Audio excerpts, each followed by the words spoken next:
Satyabama Institute of Science and Technology, Chennai and Sriperumbudur. நண்பர்களிடம் பந்தயம் கட்டி மது குடித்த இளைஞர் உயிரிழந்த சம்பவம் பெரும் சோகத்தை ஏற்படுத்தியுள்ளது. கர்நாடக மாநிலம் கோலார் மாவட்டத்தைச் சேர்ந்தவர் கார்த்திக். 21 வயதான கார்த்திக்கிற்கு திருமணமாகி 1 வருடமே ஆகும் நிலையில் அவருக்கு 8 நாட்களுக்கு முன்பு குழந்தை பிறந்துள்ளது. இந்த நிலையில் கார்த்திக் தனது நண்பர்களான வெங்கட ரெட்டி, சுப்பிரமணி உள்ளிட்ட 5 பேருடன் மது அருந்த சென்றுள்ளார். அப்போது தனது நண்பர்களிடம் மதுவில் தண்ணீர் சேர்க்காமல் 5 பாட்டில் மதுபானத்தை குடிக்கலாம் என்று கூறியுள்ளார்.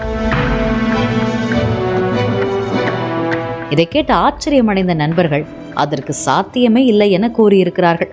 இதையடுத்து அங்கிருந்த நண்பர்களில் ஒருவரான வெங்கட ரெட்டி, அப்படி குடித்தால் 10,000 ரூபாய் கொடுத்து விடுகிறேன் என கார்த்திக்கிடம் பந்தயம் கட்டியிருக்கிறார். இதனைத் தொடர்ந்து உற்சாகத்தில் கார்த்தி ஒன்றன் பின் ஒன்றாக 4 மது பாட்டில்களில் இருந்த மதுவை குடித்திருக்கிறார்.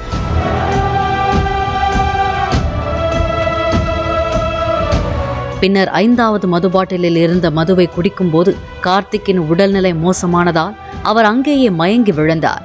இதையடுத்து பயந்து போன நண்பர்கள் கார்த்திக்கை மருத்துவமனையில் அனுமதித்தனர்.